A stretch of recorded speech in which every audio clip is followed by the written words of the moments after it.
Welcome to this episode of Small Bike Stuff Around the World. This time we have a Kiwi, Andrew, a good friend of mine who's been on the channel many times, showing us a wonderful creation that actually used to be in my possession and is now his. So if you want your bike on the channel, stay till the end and I'll let you know exactly how you can do it.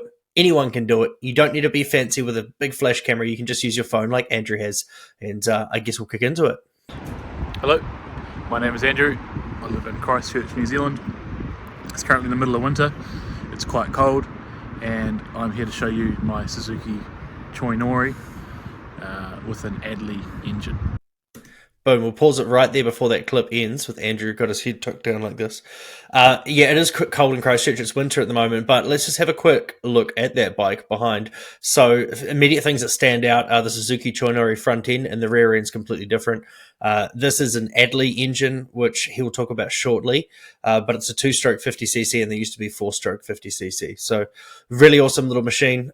Small, they only used to go like 30 kilometers an hour, and this one here, can do quite a bit better. Currently parked up in Hagley Park on some exercise equipment. So yeah, this is my Suzuki Choinori. It's quite a bit longer than a standard Choinori, which is not hard to do because they are quite short and funny looking in stock form. I think the bike is a 2006 model.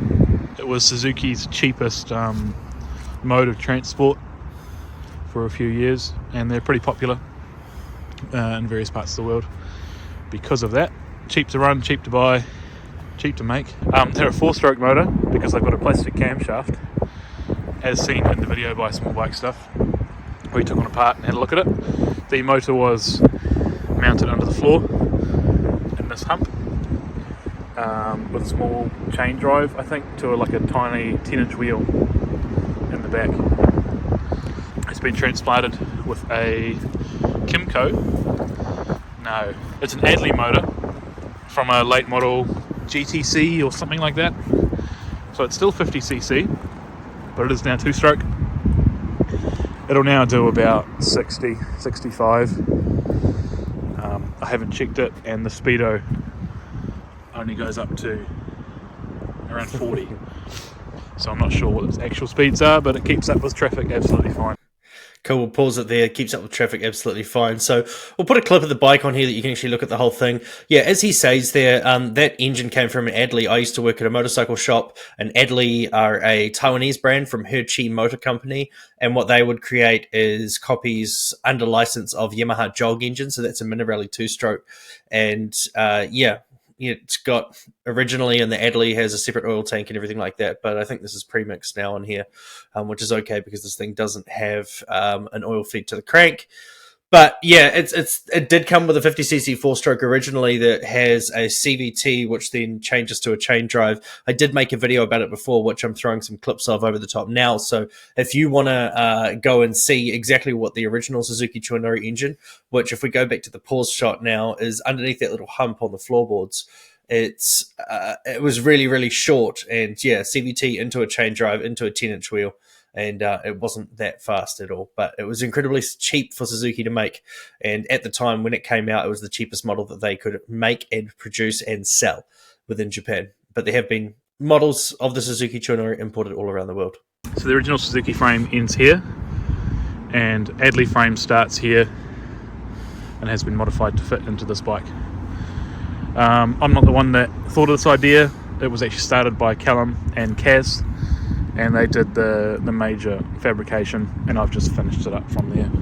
I say that I finished it. I had some help from Shiloh and then my dad as well. They've helped weld it up, make the seat mounts, and get it all finished. It's not the prettiest job, but it's functional and it works, and it's a big improvement on the original bike. I'm unsure what the exact model of bike this engine came from, but I know it was a late model, maybe 2010 onwards. It done low kilometers, came out of a crash bike. Yeah, we'll pause it there. It did come out of a crash bike. It was low kilometers. It was an Adley GTC 50 or a Gate Crasher 50. They came originally with an alloy spoked wheel, and I got one of the 13-inch tri-spoke wheels because the front was a tri-spoke as well. But this is from a different model, Adley. That was from an Adley SF50, which was quite a popular model they had for a while in New Zealand. So yeah, it's a hodgepodge. It was all kind of Lego when it comes to Adley bikes. So I got a wheel from one bike, engine from one bike. It all worked, and yeah, it's pretty impressive. Frame damage, so the motor was still salvageable. Has a factory expansion chamber, quite neat.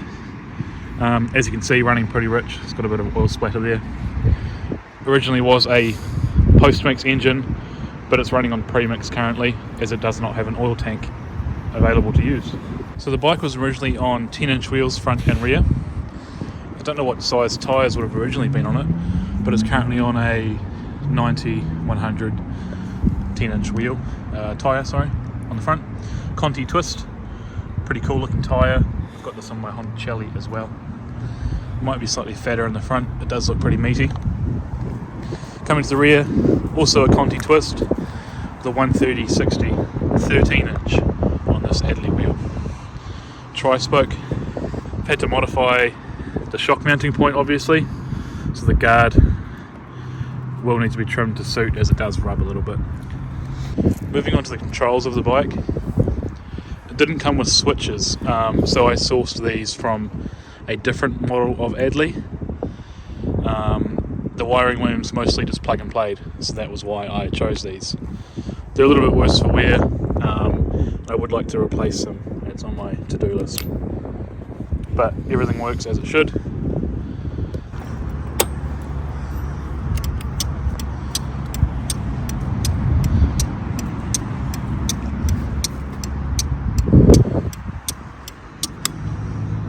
Headlight, which only runs while the bike is running.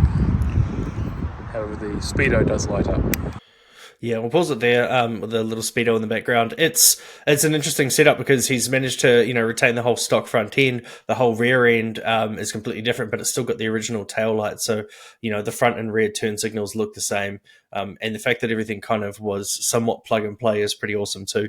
I think he shows it pretty soon as I edited this video together. There's a lot of wiring hidden in certain places, but I forced Andrew to make this video, and he was kind of not ready because he's like, I've got a few more things to do. It's not quite finished, but hey, I needed content. No. In all seriousness, I just wanted to update people about this bike because it's not in my position anymore. So Andrew's doing a wicked job of that. Horn works. So does the electric start button.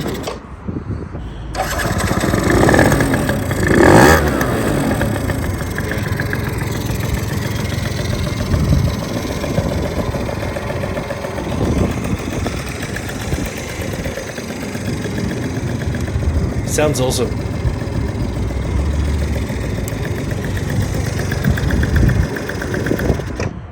Nice. As I said, it is running the original Suzuki Speedo, which only indicates up to 40 kilometers an hour, but the needle will come around to here.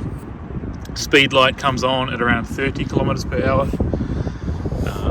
Original Suzuki helmet lock, which I have the key for. It's got two Suzuki keys, one for the fuel tank, one for the helmet lock, and an Adley key for the ignition. This bar has been added recently, just last week. The bike was quite flexible before adding this. It would bend in the middle on sort of bumps in it. I'll pause it there while he's talking about how it would bend in the middle on bumps. What he's talking about is the back half of the frame and the rear half of the frame would kind of, if they're sitting flat, they kind of flex together that way. So the bike was almost bowing in the middle, I guess you could say. And that was the last thing that I'd wanted to do, was to put this this pole through the middle here. And he's just done that recently, which is why I forced him to make a video of it. And yeah, it's really awesome. It's how I would have wanted to do it as well. Maybe put a bit of padding on, because if you slide off that seat, then if you don't have kids already, then there may not be a chance of that happening. So it still looks the part though. Didn't feel the nicest.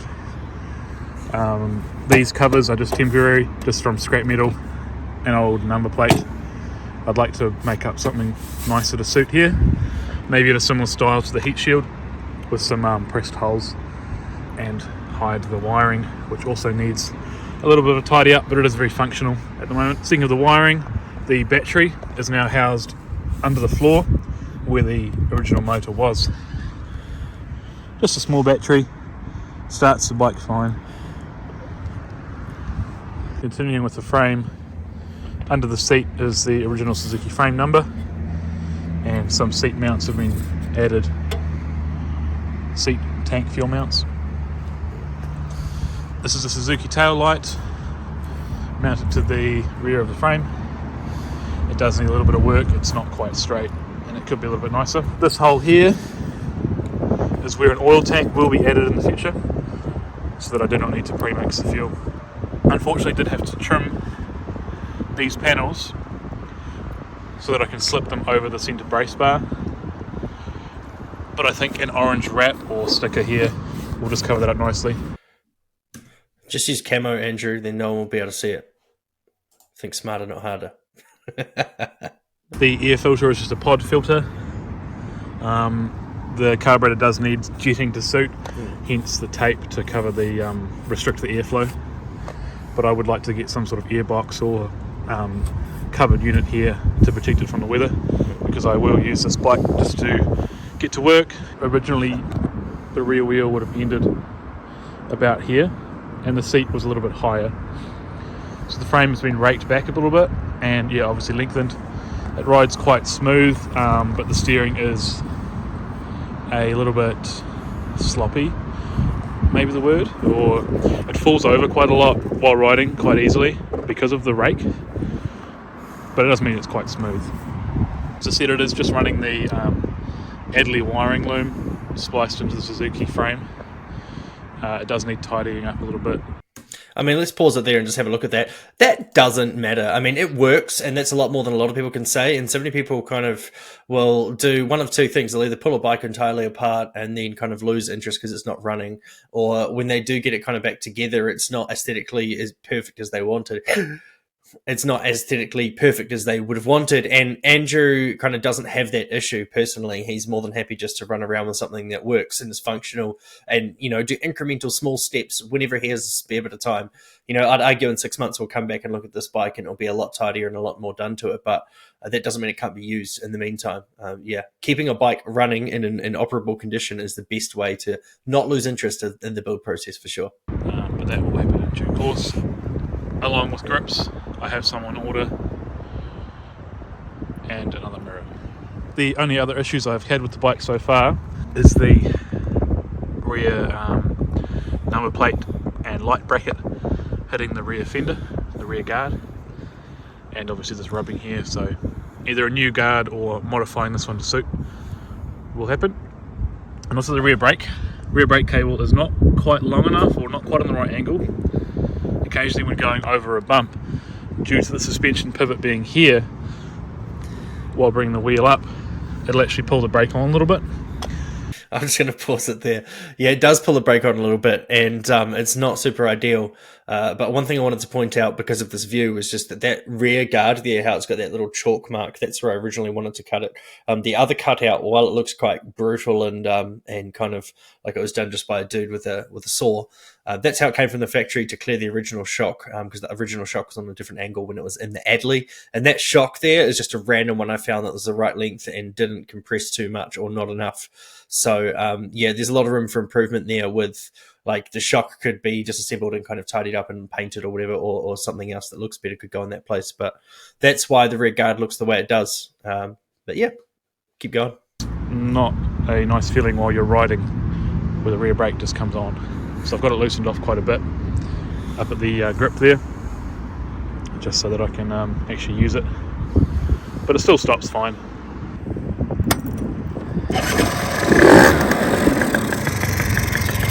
Fair amount of induction noise from this filter.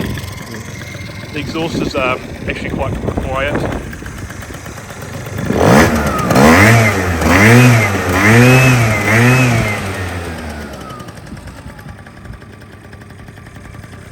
Idles well. Starts fine.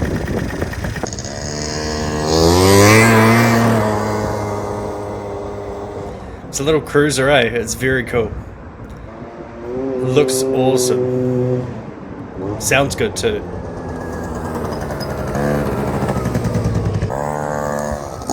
I love the length of it. I really, really do like that.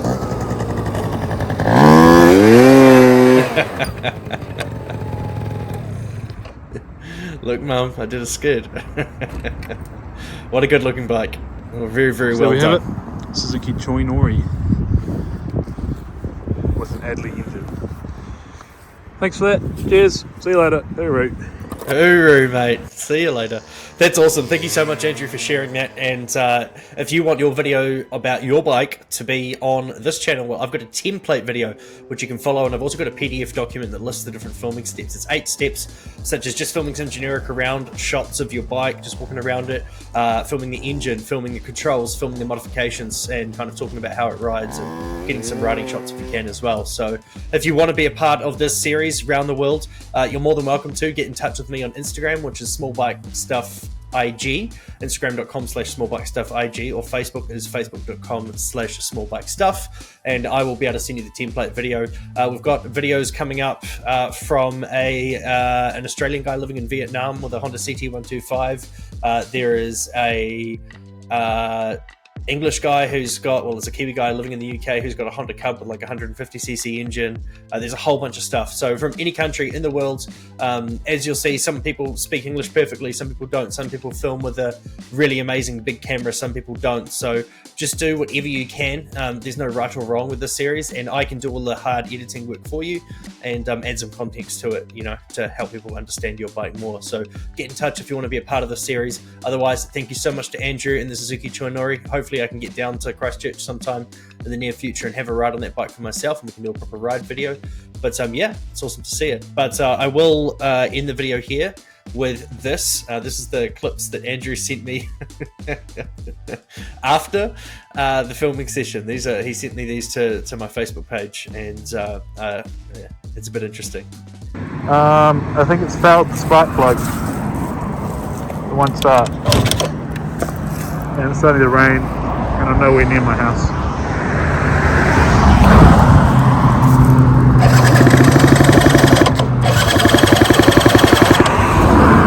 Oh well, get some walking. Cheers.